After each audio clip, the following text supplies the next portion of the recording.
Hey friends, I'm back. I found a video. I titled this video Determinism, but it should really be titled The Clean Air Act of 1970. Are we getting radicalized on environmental policy? Maybe. I don't know. No, but I feel like we're in need of, well, I'll let the video explain it first.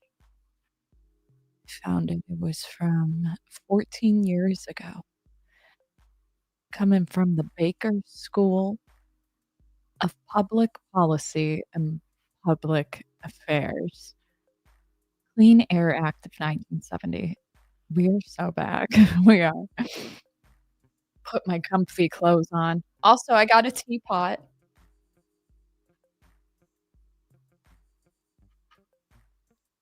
We're in this bitch.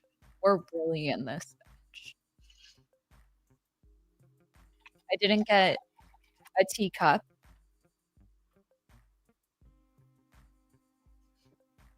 because I didn't think that far ahead. I chopped. I sliced some lemons. There's some herbs. Herbs. What is in here? Like a loose leaf. I'm new to this. A loose leaf green tea and some. It tastes flowery, but also um, a hibiscus raspberry thing going on. It doesn't have a filter. You need a filter because I was getting some specks of the loose leaf in my teeth, but can't have everything.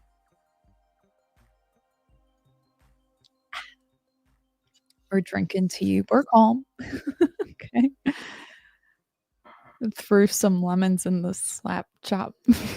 Oh, I threw a fat sack of reefer in the mix. Thought I'd spice up the batch. Okay, it's my favorite movie. Name the movie. But anyways, we're getting radicalized on air pollution. Oh, thank you. Just Gerard. I'll say it well one day. Okay, just Gerard. The L is silent, right? Okay. Gifted 20 torsion memberships. I love you. Yay. Chain reaction, baby. I feel like we're in the healed era. What should we call this era? Healed and saving the world? I feel like saving the world does it justice, doesn't it? Saving the world, saving do it for the turtles. Do it for the turtles. See, I do it for the babies. After my sister had a baby, I'm just like, "Oh, must protect at all costs." And it's like, if the Netherlands can get rid of plastics, why the fuck can't we? I'm tangenting, okay? But hopefully it's a chain reaction. That's my justification from now on. Just Jabral. Jabral. Now you're talking, baby. Oh, we're in it. We're in it. Okay, listen. I want people to have the best outcomes. And it's so easy. You know, it sucked to drink iced coffee in a recycled paper cup. I'm not gonna lie. However, fuck iced coffee. They don't even drink that shit overseas. Um, no McDonald's had a plastic cup. None. So it's like, well, I should have the right to use whatever I want. I don't care. I love you more, and I don't want you to be harmed. My biggest issue before we start this video is less about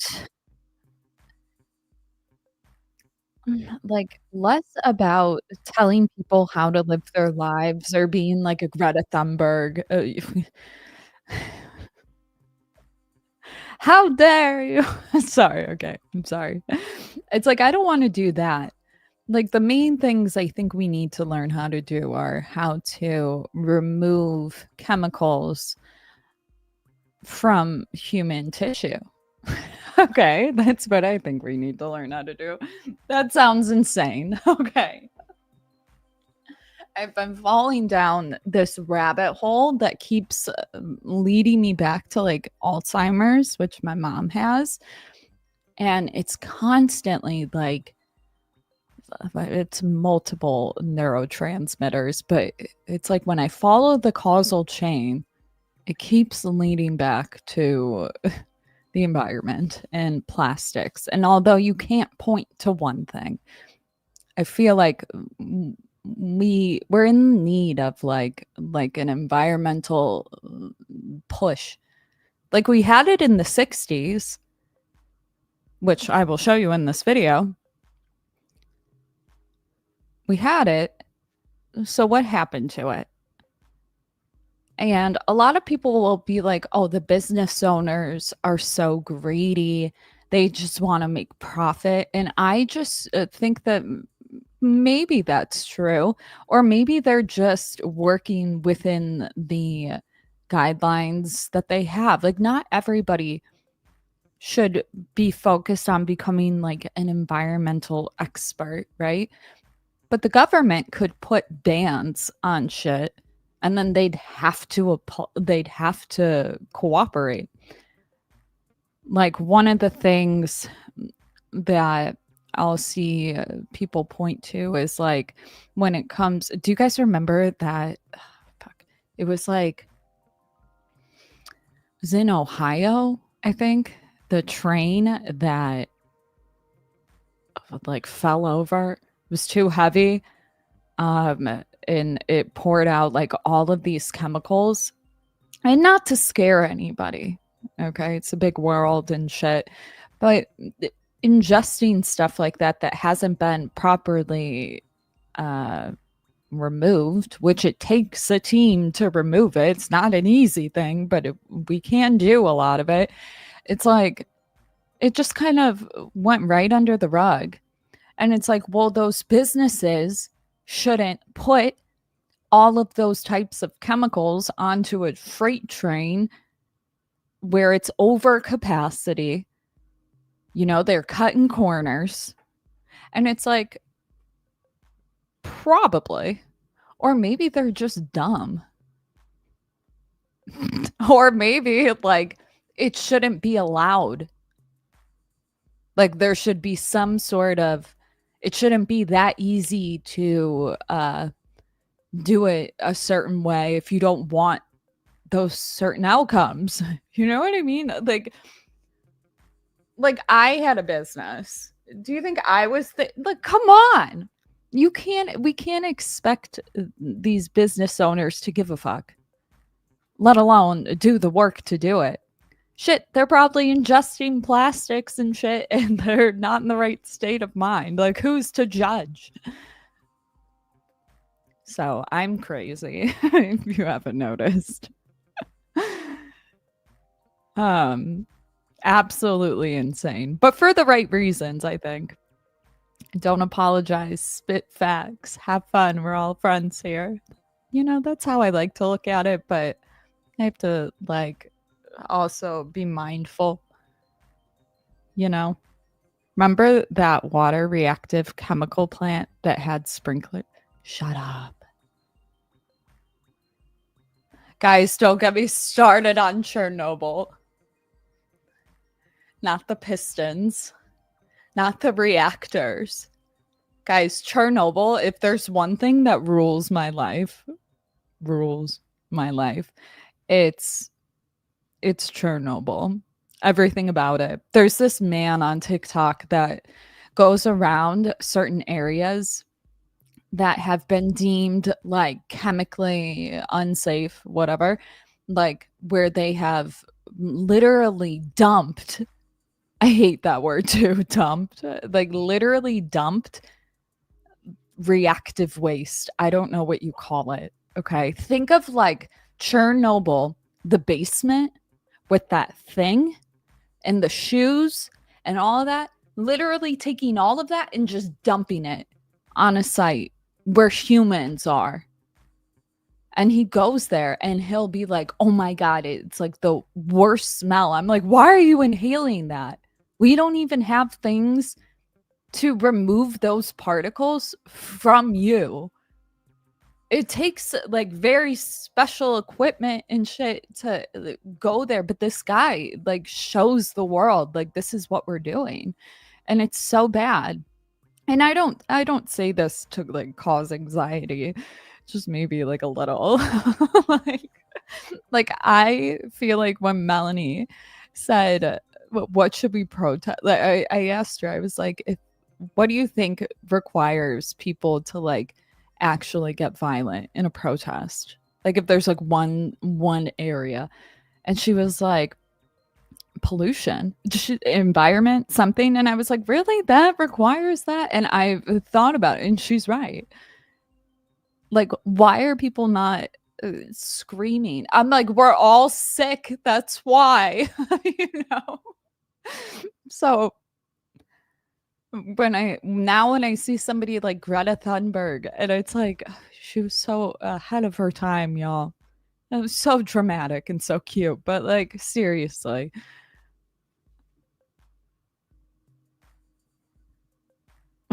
What other weird things do you get? Pyramids. We could build a pyramid and now we can't get rid of plastics. It's bizarre, you know. But let's go to this video I found. Clean Air Act of 1970. To like how America could clean air. That's what I searched. The Clean Air Act of 1970 is regarded as the most comprehensive air pollution control bill in American history. It was a response in large part to the American public's urgent call for action to address. Let's like look at this. Hold on. Let me make sure we're all good. Should we call my dad? What time? This was in the 60s. Breathing is dangerous to your health. Guys, I think we should put on these suits. I think we should. Air pollution kills. What's the score? Dust 60. Sulfur dioxide. What it saw as an environmental state of emergency. And it was the product of a strong and committed bipartisan effort in Congress. That hair. The consensus was overwhelming. It was time to place the protection of our air, water, and land on the forefront of our national agenda. Aww. What was the foundation for that commitment? How and why did it come about? And most important, what can we learn from it? The popular environmental movement began in the 1960s. Scientist and writer Rachel Carson published Silent Spring in 1962. The controversial book, along with a number of other high-profile events, served to rouse public awareness toward a wide range of human health and environmental issues. I know what you're thinking. What did this book even talk about? But she doesn't go into it, but don't worry, I will. Hold on, where are we? Okay, I asked ChatGPT because I haven't read this book. I was like, what did Silent Spring, the book, make people aware of? It was the first thing I asked. Silent Spring, written by Rachel Carson and published in 1962, made people acutely aware of the dangers of widespread pesticide use, particularly DDT. And then she went on, and I was like, can you put this in bullet points? Danger of pesticides. Silent Spring raised awareness about the harmful effects of pesticides, DDT, on wildlife, ecosystems, and human health. The impact on wildlife goes on about the pesticides. Call for regulation, advocated for greater government oversight and regulation of chemical pesticides to protect the environment. And then the Silent Spring metaphor. The title symbolized a future where the sounds of nature, especially bird songs, were silenced due to the loss of wildlife. I was like, oh my God. Oh my God. I was like, if Silent Spring were written in 2024, what would it use? That was a horrible question. climate change and its effects. So, warming temperatures, rising sea levels, extreme weather, ocean acidification. Number two, biodiversity loss. The ongoing and accelerating loss of species due to habitat destruction, pollution, poaching, and climate change. How the loss of keystone species, bees, pollinators, apex predators, is destabilizing the ecosystem. Then it goes on to three, chemical pollution. New, more potent chemicals in agriculture that still pose risks to non target species, including humans. Examples include neonicotinoids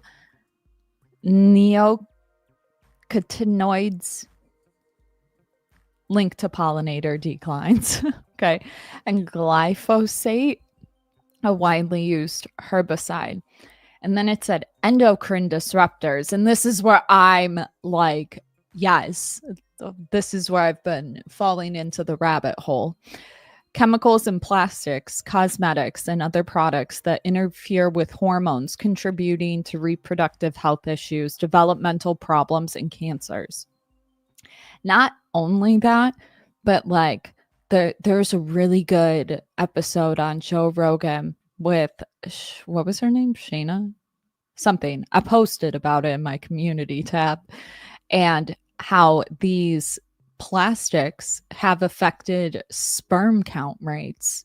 And the way that she details it is like it's been going down and down and down, where at this point it's at like zero.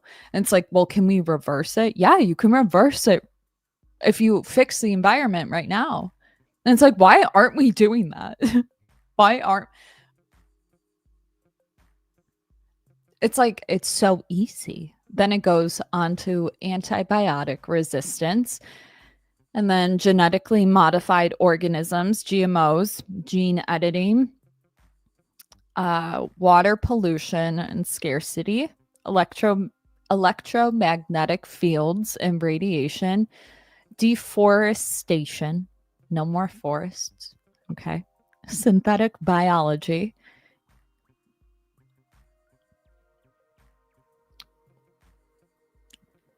holy fuck. The potential unintended consequences of synthetic biology, including the creation of synthetic organisms that could disrupt ecosystems, pose biosecurity risks, and lead to biocontamination. That's a topic for another day.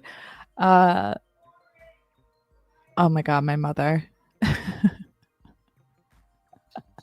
She's singing. Gained more attention as effectively and dramatically as Earth Day. On April 22nd, 1970, 20 million people mobilized for the first nationwide demonstrations on environmental problems. Congress adjourned for the day so members could attend Earth Day events in their districts. The response was nothing short of remarkable. What's more, it came at a time when members of the Senate were considering what to do about the nation's poor air quality. Earth Day helped to build political momentum for a tough new law. Democratic Senator Edmund Muskie of Maine was at the helm of the Air and Water Pollution Subcommittee. He had little doubt that passage of clean air legislation would be a formidable challenge, given the reluctance of President Richard Nixon and the all-out resistance of industry. Congress, too, posed something of a hurdle. Many members still weren't convinced of the need for a national strategy to control pollution. But Chairman Muskie found a strong ally in Republican Senator Howard Baker of Tennessee. Like, why are we not viewing plastic as like a raw material? Like, people just throw it in the water and litter with it. And it's like, we need to view that as raw material that could be literally pushed down into a little pebble and then remade into a boat. You know what I mean? See, although Senator Baker disliked the idea of regulating private industry, he was convinced that federal standards and federal action were the only way to bring about genuine improvements in air quality. Senator Baker sided with Chairman Muskie on an emissions control approach to pollution, in which Congress was charged with setting the standards. At the insistence of Chairman Muskie, the standards were based on hard science, not economics, not politics. Democratic Senator Tom Eagleton supported the Muskie-Baker Plan.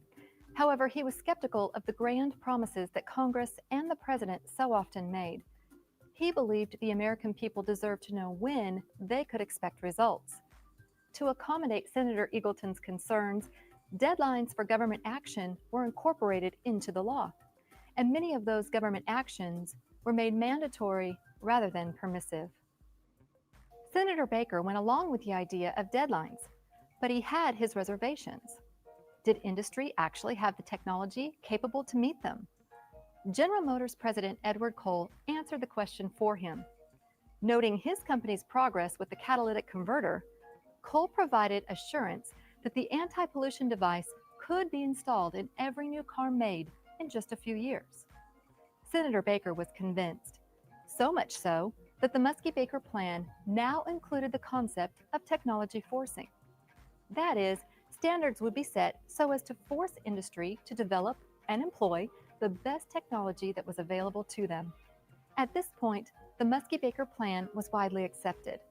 The team had gone the additional mile to give citizens, environmental organizations, and state agencies the authority to bring lawsuits against violators to ensure that the provisions of the Act were implemented and enforced over the years.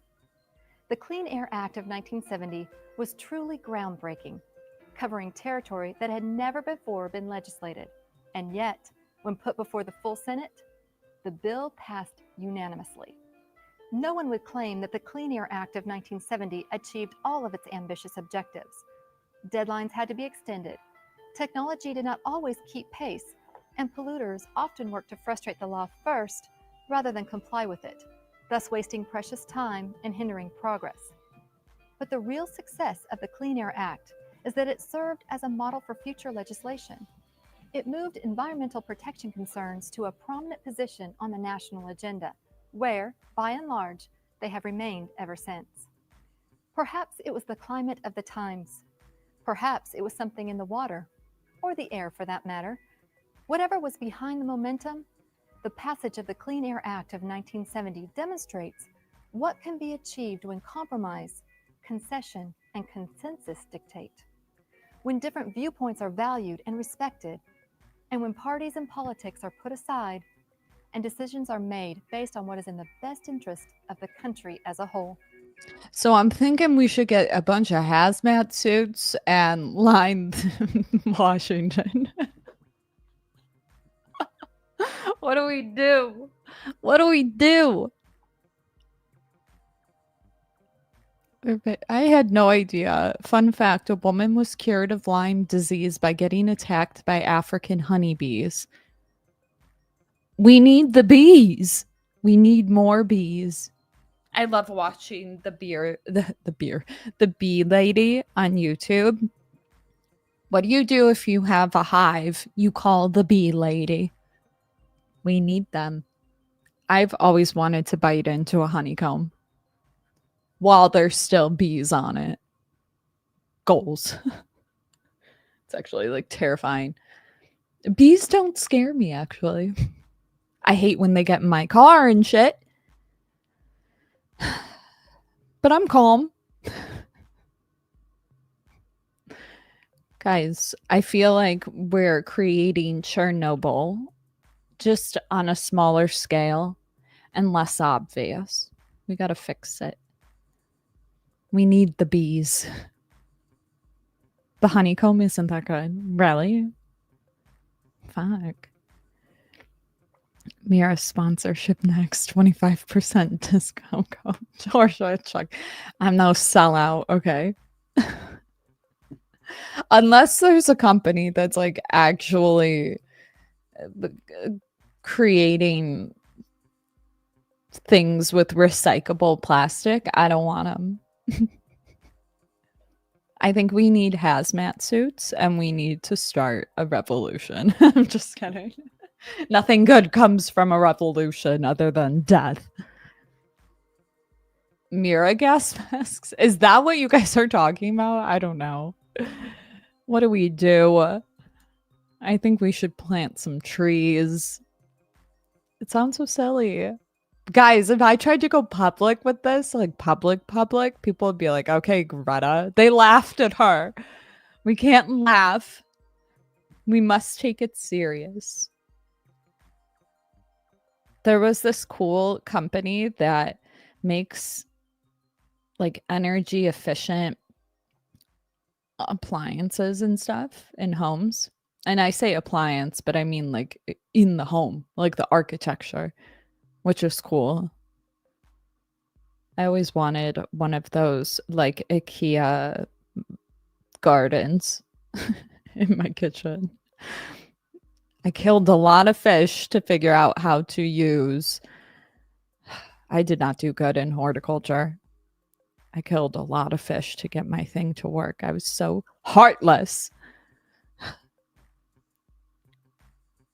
Eventually, I got it to work, but there was like 10 fish that died. So, not the fish. I know they didn't ask for this. I was trying to figure out how to make some sort of system to like help the plants and like feed back into it. It didn't work. Okay. I was in high school. I got it eventually. It just it didn't do well. How dare you? How dare we? What are we doing? Fucking we need paper cups in all the McDonald's. We put a ban on plastics. If the Netherlands can do it, why can't we? Chain reaction. It's the name of our merch. My mother is singing. And I don't think my father is going to go and get her. So I'm going to go get her. I'm coming! I knew a guy that kept fish in his basement. Like the actual basement was flooded. Oh, Jesus. How's Lake Mead doing? I always wanted to work on Lake Mead. I'm curious where everybody lives. Comment it below in the comment section. We must save the bees. Okay, she's yelling. I gotta go get her. Okay, love you. Bye.